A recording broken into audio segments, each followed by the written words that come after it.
Converge, and today I'm doing an interview with Vile Noise. As first question, how are you enjoying your European tour so far? Oh, it's good. We've played a lot of really great shows, and we've gotten to see a lot of old friends that I haven't seen in a while, which has been fun, and played a few big festivals, which is always interesting. But it's been a very long one, and we've been touring a lot. We've toured about 6 out of the past 10 months, which is a lot more than we usually do. And I'm a little toured out at this point. I'm looking forward to getting home and going back to normal life and hanging out with my dog and stuff like that. Yeah, it's understandable when you're so long on the road. Have you learned about any new European bands on this trip that people should check out? Well, we have like a whole package tour here, so we haven't really been playing with a lot of other bands. You know, we had a few bands join us here and there, like Victims opened one of our shows. They're an awesome band, but I'm sure everybody here knows about them already. We saw them live this year, actually. Yeah. And, well, one new band that's on tour with us now is Guitarist from Norway, and they're like awesome Norwegian kind of party metal sort of band, and super cool guys, and they're doing really well right now. And I feel like we'll probably be opening for them in a year. The last time you played in Zagreb was almost 12 years ago. People are still talking about that show, but do you still remember that visit to Zagreb? Yeah, of course. It was like the same people that own this venue, I think. Yeah. That did the show. Yeah, but it was more like in the city. Yeah, I remember that. It was really interesting. It was on like it was on our first tour, so everything was like new and exciting to us. And Chang Foss played with us, and I've like stayed in touch with those guys over the years. And I actually recorded a record with them a couple of years ago. Well, they haven't like finished with all the mixing stuff yet, but yeah. So I feel connected to this place more than I do to some other places in Europe. So it's nice to come back after so long. Great. You know, we've been asking our booking agent to bring us back here for a long time. That's really perfect. Nice. Yeah. Booking agents do what booking agents do, unfortunately, sometimes. You self-released the 7-inch EP, My Shield, which is now sold out. Why did you take the DIY route instead of going through a record, like a label? We just wanted something fun, different to do. We hadn't done anything self-released for a long time. We hadn't done a 7-inch for a long time. We just thought it'd be cool, since we haven't been to Europe for 2 years, to have something that would be, exclusive for the fans here. I think it's going to be released in the States, but everybody here got it first. So we just thought it'd be something great to do. Converge has a very distinctive visual style that comes with the music and the merchandise. How important are these visuals for you? I think they're very important. We think of Converge as being a whole package of there's songs, but there's also the recording of the songs, the way they sound. There's the artwork that's presented with the songs, and especially in this day and age when everybody downloads their music, we try to create a product which has some real artistic value to it in the music, in the recording, in the lyrics, and in the visual element of the thing. We also we try to keep the whole creative process within the band. It's not like we just hired like Timmy Johnson or whoever to paint a cover for us or something like that. We didn't just draw a bunch of skulls and say, here's your record cover. Jake's a member of our band, and he understands what the creative vision of the band is. So he's really the best person to create some artwork which complements and embodies the feeling of the music. So we feel it's really important. How has the internet and the rise of social networking sites affected you as a band? I think it's affected the hardcore scene mostly, and then we've been affected by the changes in the scene, I think, more than anything. When we were young, we'd go to shows, and bands didn't really tour when we started playing in 1991. And, it wasn't common for a hardcore band or metal, well, maybe some metal bands, but mostly it wasn't common for a hardcore band to tour back then. So we mostly saw, the local bands that, probably the one that people today might remember would be Overcast, because, some of those guys went on to be in Shadows Fall and Killswitch Engage.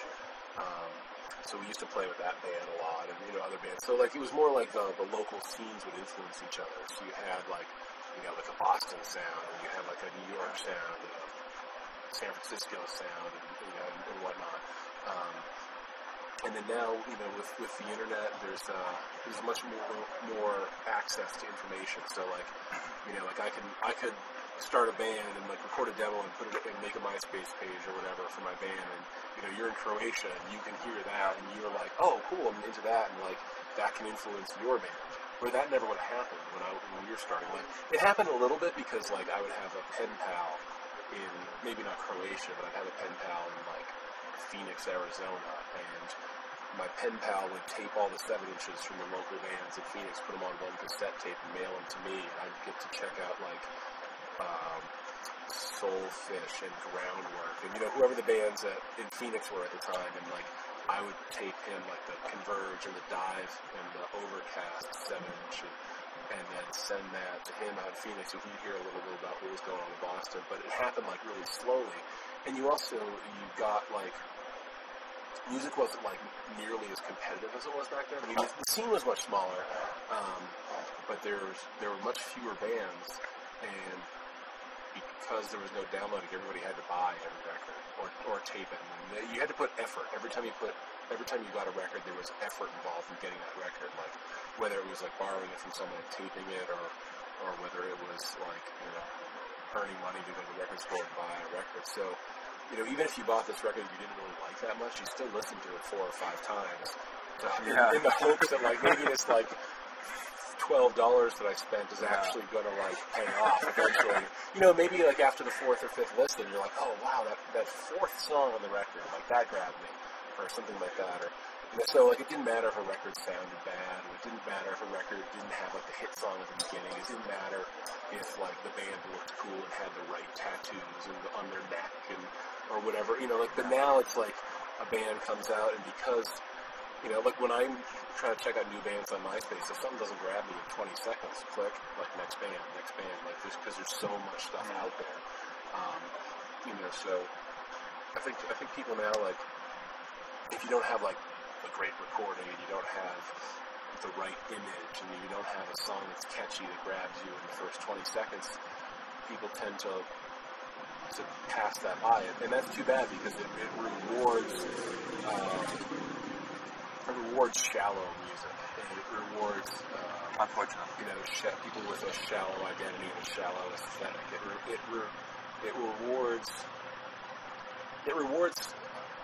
people looking for entertainment. It makes music about entertainment and not about art.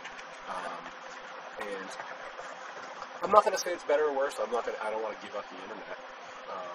I like having this access to information, so I'm not going to say that it's bad, but it's just different than what it was when we were growing up. And also just the idea that, like, in hardcore, it's possible now to actually make money playing in a hardcore band.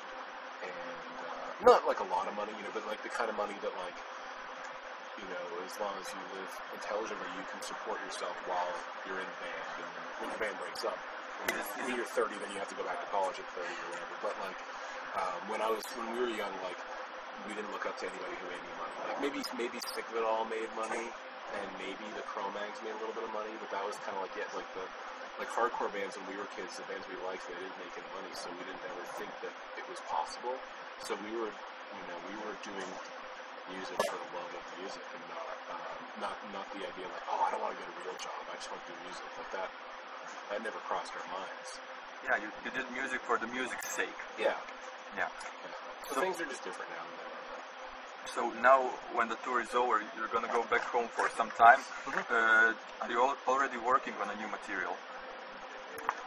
I have a few songs we're working on. We don't have any plans to record anything soon. I'll be back to working with bands in my studio, and Jake's gonna go back to doing Death Wish and doing design work, and Ben and Nate have other bands they play with, and they're gonna try to have those bands be a little more active since Converge is gonna slow down for a little while. So we've been working really hard for the last year and a half, so it's time for us to take a break for a while. Take some time off. Yeah. Well, I wish you all the best. Thank you very much. Thanks for this great interview. No problem. And enjoy yourself here in Zagreb. Thank you.